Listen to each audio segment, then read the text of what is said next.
toutes, j'espère que vous allez bien. Ça y est, le meilleur moment de l'année est arrivé, c'est bientôt la fin de l'été et c'est le début de l'automne. Alors je sais que le début officiel de l'automne c'est fin septembre, mais ce qui compte c'est l'ambiance et je trouve qu'on commence déjà à être dans l'ambiance de l'automne puisque bah ça y est, on a enfin des journées un peu plus froides, on a de la pluie, moi j'ai ressorti les plaids, j'ai ressorti toutes mes infusions, donc voilà, je commence à vraiment être dans l'ambiance de l'automne.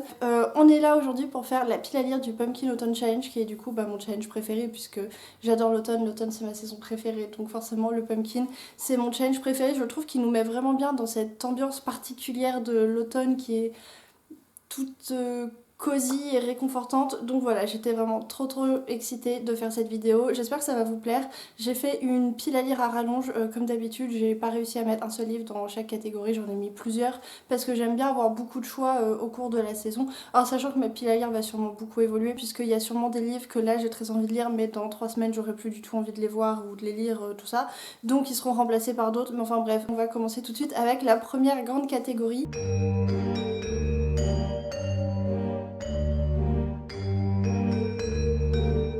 La première sous-catégorie qui s'appelle Je suis Médée, vieux crocodile, pour laquelle il faut lire des policiers, thrillers, horreur, épouvante et tout, j'ai sélectionné 2 livres. J'ai sélectionné le tome 1 du manga Monster de Naoki Urasawa. Alors dans ce manga on va suivre un homme qui est médecin et qui plutôt dans sa carrière a sauvé un petit garçon qui était mourant, et en fait le petit garçon a bien grandi et le petit garçon en question est devenu un tueur en série qui tue des couples d'âge moyen qui n'ont pas d'enfants, et donc en fait le médecin va chercher à retrouver la sœur jumelle de ce garçon pour pour tenter de le retrouver et aussi tenter de comprendre comment et pourquoi il est devenu un meurtrier, pourquoi il tue toutes ces personnes. C'est un manga qui se situe dans l'Allemagne de la réunification, ça a l'air vraiment assez sombre et inquiétant, j'aime beaucoup les dessins et je trouve que ça a l'air vraiment d'être une lecture parfaite pour la saison. Donc voilà, c'est un ami qui me l'a recommandé et j'ai vraiment très hâte de m'y mettre. Ensuite, la deuxième lecture que j'ai sélectionnée pour cette catégorie, c'est Rosemary's Baby de Ira Levin, qui est du coup un classique de la littérature horrifique. On va suivre un couple qui s'appelle Guy et Rosemary qui viennent d'emménager dans un nouvel immeuble et qui sont super heureux parce que tout va trop bien dans leur vie. Rosemary est enceinte, ils font connaissance d'un couple de voisins qui deviennent leurs meilleurs amis, tout se passe très bien, tout le monde est aux petits soins pour Rosemary, sauf que petit à petit il commence à se passer des choses bizarres, l'ambiance devient un petit peu étrange et alors qu'est-ce que dit la couverture ?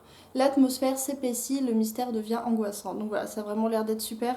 J'en ai pas mal entendu parler et c'est ma libraire qui me l'avait recommandé, donc là encore je lui fais parfaitement confiance et j'ai super hâte de m'y mettre, même si à la base les lectures horrorifiques c'est pas trop mon truc puisque je suis très impressionnable et à mon avis ça va carrément me foutre les chocottes. Pour la deuxième sous-catégorie, les chemins de la Sylve Rouge, il faut lire des livres gothiques avec des vampires, des créatures de la nuit, et là encore j'ai choisi 2 livres.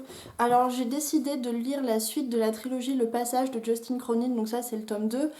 C'est un livre post-apo avec des espèces de... En fait il y a eu un virus qui s'est propagé dans le monde et qui a transformé les humains en des espèces de vampires zombies, enfin des vampires assoiffés de sang qui essaient d'exterminer les autres. Dans le premier tome on suit une colonie de survivants qui essaient de survivre au milieu de ces vampires, et il va se passer des petites choses pas terribles pour eux et qui en fait vont faire la rencontre d'une jeune fille un peu particulière qui s'appelle Amy, qui a l'air d'une petite fille mais qui en fait est âgée de plusieurs centaines d'années et qui était là au tout début de l'épidémie, qui est même plutôt très liée à toute cette histoire de vampires et de virus. Et voilà, en fait c'est des livres que j'ai déjà lus, c'est une relecture, j'ai adoré le tome 1 et le tome 2 et en fait j'ai jamais lu le tome 3, donc voilà, il y a quelques semaines je m'étais motivée pour relire le tome 1 qui est encore plus épais que ça, mais c'était vraiment une super relecture, j'adore ce tome 1, je pense que le tome 1 c'est mon préféré, mais bref voilà, dans tous les cas j'ai envie de continuer cette relecture et je vais donc lire le tome 2. La seconde lecture que j'ai sélectionnée, il s'agit du Roi en jaune de Robert Chambers, qui est un recueil de 10 nouvelles dans une ambiance peut-être pas horrifique, mais en tout cas un fantastique assez angoissant que j'avais vu sur la chaîne de l'Olifant et qui m'avait donné super envie de le lire. En fait, je suis pas tout à fait sûre qu'il rentre dans la catégorie gothique, vampire, créature de la nuit. J'aurais peut-être pu le mettre dans la catégorie précédente, il se serait mieux intégré, mais bref, c'est pas très grave. Alors du coup, c'est 10 nouvelles qui ont un fil rouge, et le fil rouge, c'est en fait un manuscrit qui s'appelle Le Roi en jaune, qui est une pièce de théâtre, qui est une pièce assez mystérieuse, un manuscrit assez mystérieux, parce qu'en fait, toutes les personnes qui se trouvent en possession de ce manuscrit sont maudites en fait, elles sombrent dans la folie et à la fin elles se suicident. Et du coup avec ces 10 nouvelles on va découvrir un petit peu l'histoire du manuscrit, l'histoire de cette pièce de théâtre, Le Roi en jaune, on va découvrir la ville de Carcosa et apparemment on va être plongé dans un univers de folie et de cauchemar. Donc voilà, ça a l'air d'être absolument parfait pour l'automne. Alors pour la dernière sous-catégorie, les supplices de la belladone, il faut tout simplement lire un livre avec la couverture noire et j'ai sélectionné 3 livres. 3 gros livres en plus, ce qui est peut-être pas très raisonnable. J'ai décidé d'avancer dans la trilogie Spin de Robert Charles Wilson qui est de la science-fiction. J'ai lu le tome 1 il y a pas très longtemps et j'avais vraiment adoré, donc pareil je vous mettrai le lien en barre d'infos, je vais pas trop en parler ici. Alors dans ce roman, du jour au lendemain, la Terre est coupée du reste de l'univers par une sorte de barrière qui a été posée là par on ne sait pas qui. Une barrière en fait qui les empêche de voir les étoiles, qui empêche de se connecter aux satellites qui sont en orbite.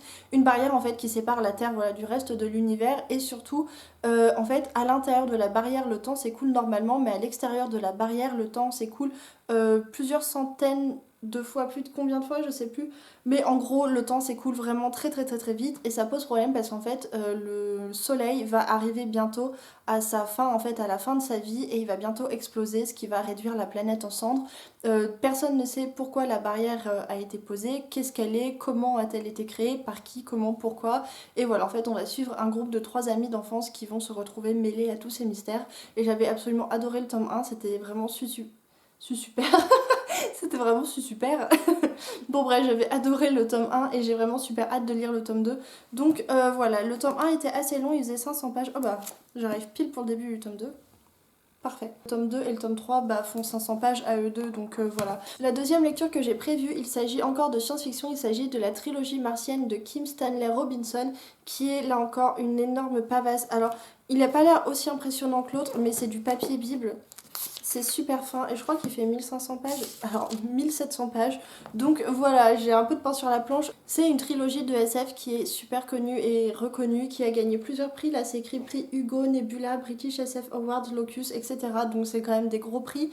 Voilà, j'ai vraiment super hâte de la lire. C'est une trilogie en fait dans laquelle on va suivre le départ de l'humanité pour Mars, la terraformation de Mars et en fait l'émancipation de Mars. En fait on va suivre l'évolution à la fois écologique, politique, économique de Mars depuis les tout débuts, depuis les premiers colons jusqu'à ce que la civilisation soit lancée, jusqu'à ce que Mars s'affranchisse de la tutelle de la Terre et ça a vraiment l'air trop cool, j'ai vraiment super envie de le lire. C'est écrit Kim Stanley Robinson a consacré presque 2 décennies à ses recherches sur Mars en abordant des domaines aussi variés que l'astrophysique, l'économie, la sociologie, la physique des matériaux ou la botanique. Ça a vraiment l'air trop cool, ça a l'air vraiment super complet.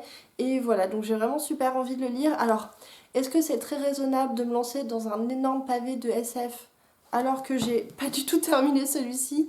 Non, pas du tout, mais est-ce que je vais le faire quand même? Assez probablement. Mais en tout cas, ça a vraiment l'air super bien, j'ai trop hâte de m'y mettre, mais je pense que c'est quand même un peu plus sage de ma part si je me force à lire au moins le tome 2 de Spin avant de commencer le tome 1 de la trilogie martienne. Et la troisième lecture que j'ai sélectionnée, je ne l'ai pas sous la main encore parce que je ne l'ai pas reçue, il s'agit de la 9e maison de Lee Bardugo, que vous avez sûrement vu pas mal passer sur les réseaux sociaux parce que pas mal de gens se le sont procurés parce qu'il a l'air vraiment super bien. C'est le premier roman de fantasy adulte, enfin le premier roman même adulte je crois de Lee Bardugo. C'est un roman qui va parler de magie noire et de société secrète à l'université de Yale et voilà, il a vraiment l'air trop cool. Alors, sous-catégorie suivante, il s'agit de Esprit es-tu là, pour laquelle il faut lire des livres sur les fantômes, sur les esprits, sur la famille, des trucs historiques ou des classiques. Et j'ai choisi 2 romans de fantasy historique. Alors, c'est assez marrant parce que c'est 2 romans que j'ai achetés récemment et il se trouve qu'ils rentrent parfaitement dans cette catégorie. Alors, le premier roman, il s'agit du tome 2 de la saga Roi du Monde de Jean-Philippe Jaworski. C'est une saga que j'ai commencé pour le mois de la fantasy. J'avais lu le tome 1 et vraiment j'avais adoré. J'avais découvert un univers que j'avais... Enfin vraiment un univers incroyable, unique et hyper immersif qui était magique et un peu brumeux, inquiétant, avec tout un imaginaire celtique et c'était vraiment génial, un imaginaire guerrier parce que ça parle beaucoup de guerre. C'était... Ils disent quoi? Qu'est-ce qu'ils disent? Comment ils décrivent ça eux? Jean-Philippe Jaworski nous plonge au cœur d'un monde celte, âpre et violent, empli de gloire et de magie. Ouais, c'est exactement ça. On va suivre en fait un jeune homme dont le père a été assassiné par le frère ou le beau-frère, je sais plus, qui était roi. Et en fait, le beau-frère en question, du coup, devient roi. Il chasse, enfin, il envoie en exil ses neveux et sa sœur ou sa belle-sœur. Je sais plus en fait si c'était le frère ou le beau-frère. Bref, en fait, ce jeune homme, son frère et sa mère se retrouvent en exil très loin du royaume. Mais en fait, ils grandissent et un jour, leur oncle, le roi, du coup, se rappelle de leur existence et ils décident que ce serait bien d'en faire quelque chose. Donc, soit de les tuer pour purifier un petit peu la ligne de succession en fait pour être débarrassé de ce problème parce que ça pourrait être de potentiels prétendants au trône, soit d'en faire des alliés, donc il les envoie à la guerre et ça va vraiment être un récit guerrier mais où va être entremêlé tout un tas de et ben voilà, de mystères magiques celtiques dans une ambiance. En fait, il y a pas mal de choses qui se passent dans une forêt, c'est assez voilà, brumeux, inquiétant. Enfin, vraiment, je sais pas si j'en parle très bien, mais j'avais vraiment adoré ce livre. Je trouve que c'est vraiment l'ambiance parfaite pour l'automne et j'ai vraiment très très hâte de découvrir ce tome 2. Donc voilà. Et le deuxième roman, il s'agit de Jill la Maudite de Jean-Louis Fedjen. Jean-Louis Fedjen, je l'ai découvert là encore pour le mois de la fantaisie, je crois, puisque j'avais lu la trilogie. Oui, je crois que c'était pour le mois de la fantaisie. J'avais lu la trilogie des elfes et là encore j'avais adoré. D'ailleurs, je trouve que l'ambiance se rapproche un petit peu de celle de Jean-Philippe Javorski. Vraiment le côté imaginaire celtique, magie, truc un peu brumeux et guerrier et j'avais trouvé ça vraiment vraiment génial. Les deux j'ai adoré, vraiment c'était des découvertes pour moi et j'ai adoré et je suis super contente du coup de les retrouver pour cet automne. Alors là je vais vous lire le résumé parce que ce sera plus simple. 1130, princesse d'Antioche au nord de l'actuelle Syrie. Fille du roi Baudouin de Jérusalem, la princesse Alix s'apprête à accoucher d'un fils illégitime, fruit de ses amours avec le connétable Renaud Mazoir. Alors que le sort du nouveau-né paraît scellé, son père arrive à temps pour le sauver. L'accoucheuse, elle, est tuée, non sans avoir eu le temps de jeter sur Alix une malédiction. Un djinn sera à jamais dans son ombre. Mis à l'abri des velléités meurtrières de sa mère, l'enfant grandira au sein de la mystérieuse secte des assassins, à laquelle son destin sera lié. Et la princesse maudite, poussée par une ambition dévorante, sera emportée dans les tourments d'une terre dont l'histoire s'écrit dans le sang. On est du coup sur de la fantaisie historique orientale, c'est la première fois que je lis ça, ça a vraiment l'air super intéressant, on va parler du coup de djinns, de sectes d'assassins, bon bref ça a l'air vraiment trop trop cool. Alors voilà pour les lectures du premier menu et maintenant on passe au suivant.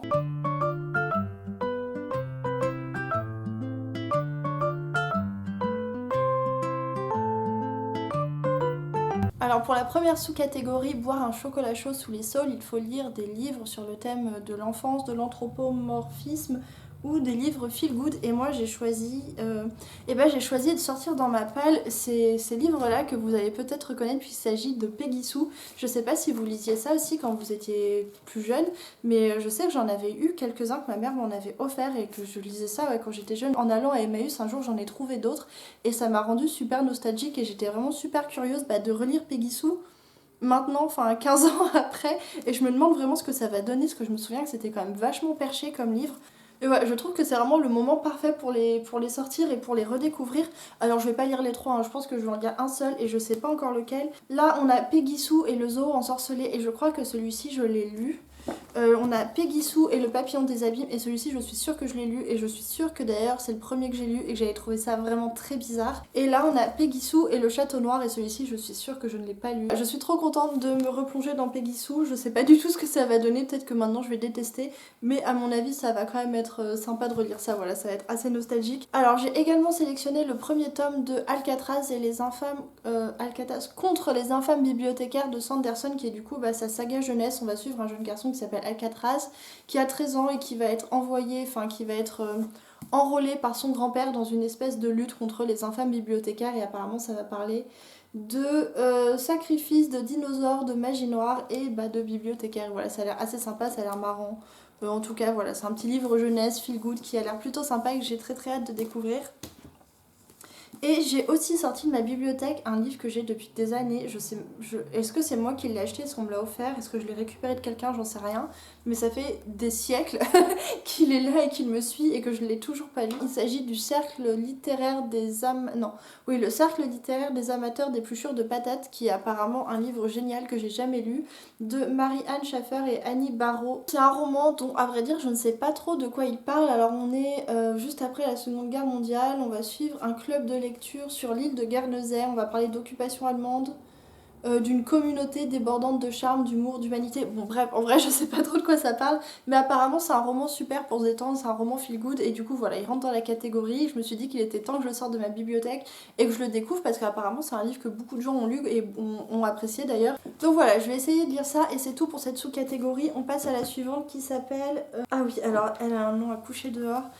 Seconde catégorie qui s'appelle Fafnir ton assiette, sinon pas de pièce aide, et j'ignore totalement à quoi ça fait référence. Et pour cette catégorie, j'ai choisi un seul livre, j'en ai pris qu'un seul parce que c'est un gros livre et d'ailleurs franchement je suis pas sûre que je vais lire l'intégralité du truc. J'ai choisi de lire l'intégrale 1 du Sorceleur de Andrei Sapkowski, enfin bref, le sorceleur, je pense que vous en avez entendu parler, que vous l'avez déjà vu passer. Là, il s'agit de la version intégrale collector de Brajlon que mon copain m'avait offert à Noël dernier. Le premier tome, c'est un tome de nouvelles, si je me trompe pas. Et là, on arrive à la sous-catégorie dans laquelle j'ai mis le plus de livres et... En vrai, comme il y a 2 lectures graphiques, c'est possible que je les lise tous. J'ai l'espoir, en tout cas, c'est des livres qui me font tous super envie. Enfin, tous les livres que je vous présente, évidemment, me font vraiment super envie. Et je n'ai qu'une hâte, c'est les dévorer. Mais ceux-là, je dois bien avouer qu'ils me font encore plus envie. Et donc, il s'agit de la sous-catégorie A Window to the Past. Et mon amie Marine m'a dit qu'apparemment, c'était le nom d'une chanson dans Harry Potter 3. Donc voilà, apparemment, c'est la chanson de la fin quand Hagrid fait de la flûte. Enfin bon, bref. Et pour cette catégorie, il faut lire des livres qui parlent de sorcières, de sorciers, de magie, de SFFF. Alors, c'est tout ce que j'aime. Déjà, je lis quasiment que de la SFFF, donc c'est assez facile de la remplir. Alors, le premier livre, je pense que vous allez vous moquer de moi parce que pour ma pile à lire de l'été, j'avais dit si je dois en lire qu'un seul, il faut que ce soit celui-ci et je ne l'ai toujours pas lu. Mais pour ma défense, cet été, j'ai fait 1 milliard de trucs, j'ai déménagé et après, j'étais toute déprimée. Bref, j'ai pas de temps lu et du coup, je n'ai pas lu celui-ci. Il s'agit de La Voix du Feu de Alan Moore, qui est là encore un recueil de nouvelles. Donc on a 12 nouvelles, 12 récits qui vont nous plonger dans l'histoire de la petite ville de Northampton, petite ville située au centre de l'Angleterre. Et en fait on va suivre l'histoire de cette ville au cours des siècles. Et c'est une petite ville où là apparemment il se passe des choses assez étranges et très magiques, puisqu'on va y rencontrer un homme oiseau, une sorcière, un ancien croisé traumatisé, un enquêteur romain, une nonne éclopée, un VRP et même une tête sans corps. D'après ce que j'ai compris, c'est une ville qui est très... hantée par la magie et je crois qu'on va y parler chasse aux sorcières, inquisition, ce genre de choses, mais je suis pas sûre. Mais en tout cas, il a l'air vraiment trop cool. J'ai très hâte de découvrir Alan Moore. Je sais que je le dis dans presque toutes mes vidéos, mais je veux découvrir Alan Moore, je veux lire ses comics. Je sais pas ce qui me bloque, pourquoi je vais pas dessus alors qu'ils me font... Enfin, pourquoi je prends pas le livre, pourquoi je le lis pas alors qu'il me fait autant envie. Donc voilà, je comprends vraiment pas pourquoi je ne l'ai toujours pas lu, mais en tout cas, il me fait vraiment très envie et j'espère que cette fois ce sera la bonne et que je vais enfin le sortir de ma pile à lire et le découvrir parce que vraiment, il a l'air trop bien et en plus il est vraiment parfait pour la saison, donc j'espère vraiment que cette fois c'est la bonne. Alors le prochain livre que je vous présente, il s'agit des Sœurs Carmine, le premier tome, Le complot des corbeaux de Ariel Holz. C'est des livres que j'ai découverts l'année dernière pendant le Pumpkin parce qu'il y avait quand même pas mal de gens qui lisaient des tomes de cette trilogie. Donc voilà, en fait d'après ce que j'ai compris, on va suivre 3 sœurs, donc les Sœurs Carmine qui vivent dans la cité de Grisaille. C'est ça, où apparemment c'est une cité un peu particulière qui est pleine de malfrats, d'assassinats, de magie, de nécromants, de vampires, de savants fous. Et en fait, la sœur qu'on va suivre dans ce tome-là, donc Mériver Carmine, va se retrouver mêlée à un complot magique et elle et ses sœurs vont essayer de survivre dans tout ce bazar. Voilà, ça a vraiment l'air très sympa. En tout cas, il n'y a que des avis positifs et je pense que ce sera là encore une très bonne lecture d'automne et une très bonne lecture d'Halloween. Deuxième livre que j'ai mis dans cette catégorie, et c'est là que je réalise que j'ai mis beaucoup de recueils de nouvelles dans ma pile à lire du Pumpkin, alors que d'habitude les nouvelles j'aime bien mais c'est pas particulièrement mon truc non plus. J'ai lu quelques très bons recueils de nouvelles, notamment les Perséides que j'ai lus dernièrement, mais à la base les nouvelles... Ouais, vite fait, mais sans plus. Et là, j'en ai mis plein. Bref, j'ai donc mis le recueil de nouvelles Sonates frelatées, fables et contes fantastiques de Orson Scott Ward, Orson Scott Card, pardon, mais c'est dur à dire. Orson Scott Card. Orson Scott Card. Ouais, voilà, c'est trop dur à dire. Essayez de le dire 20 fois d'affilée très vite, ça marche pas. Bref, Sonate frelatée, du coup, j'adore le titre, Sonate frelatée, ça. Vraiment, j'aime trop le titre, ça a l'air trop cool. Bref, en fait, c'est un recueil de nouvelles de l'imaginaire SF, fantasy, fantastique de l'auteur Orson Scott Ward, que je n'ai jamais lu personnellement, mais cet été, j'ai vu Pico de la chaîne Pico Books sur Instagram qui lisait un livre de cet auteur, je me souviens plus ce que c'était mais en tout cas elle en disait plutôt du bien.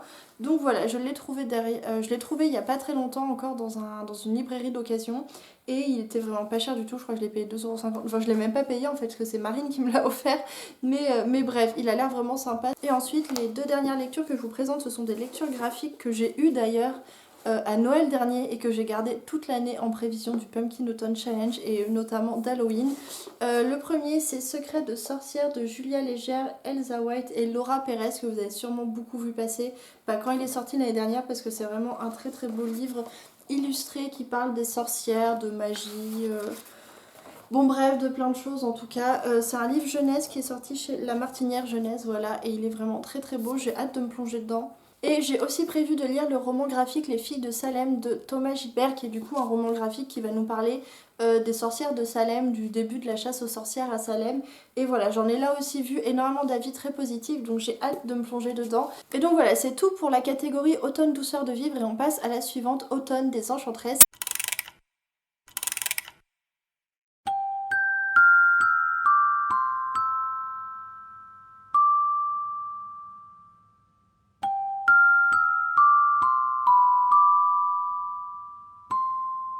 Alors, pour la sous-catégorie Les rêves d'aurore, il faut faire des lectures sur le thème du militantisme ou des lectures LGBTQ+. Et pour cette catégorie, j'ai sélectionné 2 lectures graphiques. J'ai donc choisi de lire Journal de ma solitude de Kabi Nagata, qui est en fait le 2e tome. J'ai lu le 1er tome qui s'appelait Solitude d'un autre genre et j'avais beaucoup aimé. C'est l'histoire d'une jeune femme japonaise. Dans le 1er tome, elle parle notamment de ses problèmes avec sa découverte de la sexualité, ses problèmes avec le passage à l'âge adulte, ses problèmes avec ses parents et comment tout ça est inextricablement liée et lui pose énormément de problèmes, comment elle a développé des problèmes de dépression, des problèmes des troubles du comportement alimentaire, enfin bref, c'était la grosse galère pour elle. Mais ça finissait quand même sur une note assez positive. Et dans celui-ci, en fait, elle va parler, en fait, ça va être la suite de sa vie après le succès de son premier roman.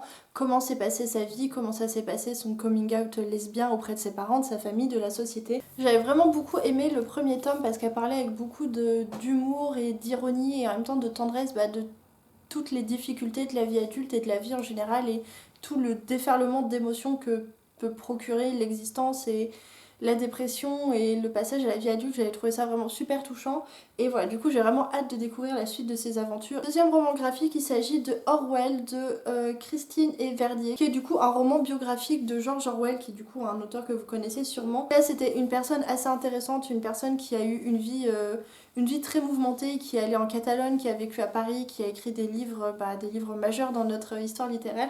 Et du coup, voilà, j'avais envie... Oula, je vais me le prendre dans la tronche. J'avais du coup envie d'en découvrir plus sur cet homme, notamment... surtout son militantisme et son engagement politique.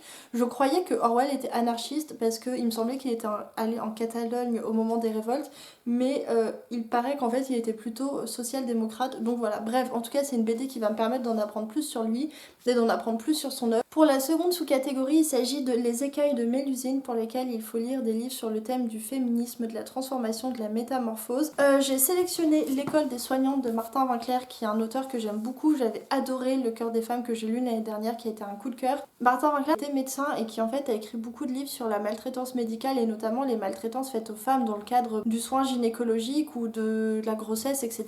On va suivre en fait un service de santé dédié aux femmes, on va suivre des personnages, des médecins qui travaillent dans ce secteur, en fait, dans ce service de santé et qui vont accueillir des patientes.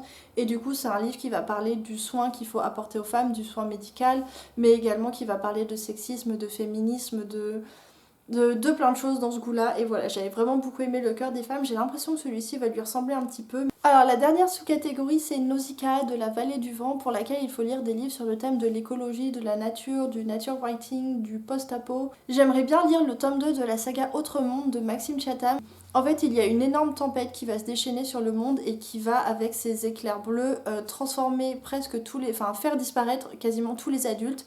Et les adultes restants, ça va les transformer en des espèces de créatures monstrueuses qui sont animées de pulsions meurtrières à l'égard des enfants. Ça va transformer tout, absolument tout, ça va transformer les adultes, ça va transformer la ville, il y a des créatures étranges qui vont apparaître et en fait il n'y a quasiment que les enfants qui vont rester indemnes, donc jusqu'à un certain âge ils sont pas touchés par cette espèce d'éclair bleu. Et en fait dans le tome 1 on va suivre un adolescent qui vit dans une grande ville et qui va du coup avec la tempête voir ses parents disparaître et avec son meilleur ami ils vont essayer de quitter la ville, ils vont quitter la ville et ils vont rejoindre une communauté d'enfants qu'on appelle des pans et ils vont essayer de survivre dans ce monde devenu très bizarre, presque un petit peu hostile en fait, notamment avec les adultes transformés qui essaient de les retrouver, de les tuer. Et en plus on découvre dans le tome 1 que les adultes qui restent, les adultes transformés en espèces de créatures, ils ont l'air de s'organiser et de répondre à une espèce de chef très très méchant.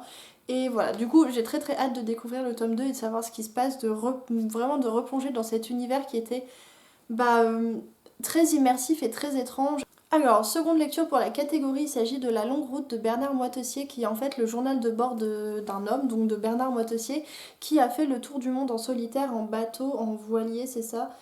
Première régate en solitaire et sans escale, en doublant les trois caps Bonne-Espérance, Lewin et Horn.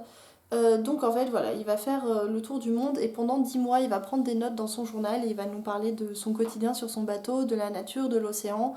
Ça a vraiment l'air très très chouette. Moi j'adore la mer, j'adore l'océan. L'océan ça a vraiment cette particularité que à la fois ça m'attire et en même temps ça me terrifie. Donc voilà, ça a vraiment une attraction très particulière sur moi je trouve et sur beaucoup de gens parce que c'est vraiment immense. Immense et flippant et en même temps tellement attirant. Enfin bon bref, je pense que vous comprenez ce que je veux dire. Donc voilà, je pense que je vais lire ça. Je pense pas que je vais le lire en entier parce que honnêtement c'est le genre de lecture que j'aime bien mais que j'aime bien feuilleter. Je pense que j'aurai la flemme de lire l'entièreté du truc. Et donc voilà, c'est tout pour ma pile à lire du Pumpkin Autumn Challenge de 2020. J'espère que ça vous a plu, j'espère que les livres vous intéressent. Il y a d'autres livres dans ma pile à lire qui rentreraient dans ces catégories qui seraient vraiment parfaits pour l'automne également, mais je pouvais pas tout vous présenter. Je pouvais pas sortir la moitié de ma bibliothèque et vous dire oh, regardez ça a l'air trop bien parce que ça aurait été très très long. Et de toute façon ça c'est les livres que j'ai le plus envie de lire, mais peut-être que ça évoluera. Enfin, en fait c'est sûr même que ça va évoluer, qu'il y a des livres qui vont sortir de la pile à lire et d'autres qui vont rentrer. Ça évoluera aussi notamment en fonction des sorties, des livres que j'achèterai, enfin bon bref de tout ça. Mais voilà, là c'est les livres qui me font le plus envie, c'est les livres que je trouvais correspondaient le plus à mes envies du moment et aux catégories du challenge. J'espère que si vous participez, vous ferez vous aussi de très très belles lectures pour le challenge. J'espère que tout ira bien pour vous, que vous profiterez à fond de cette superbe saison que j'adore qui est l'automne et que vous aurez l'occasion de vous coucouner chez vous avec un plaid et un thé bien chaud. Voilà, enfin je vous le souhaite, j'espère que ça vous plaira. Je vous souhaite de faire de bonnes lectures et je vous dis à vendredi prochain.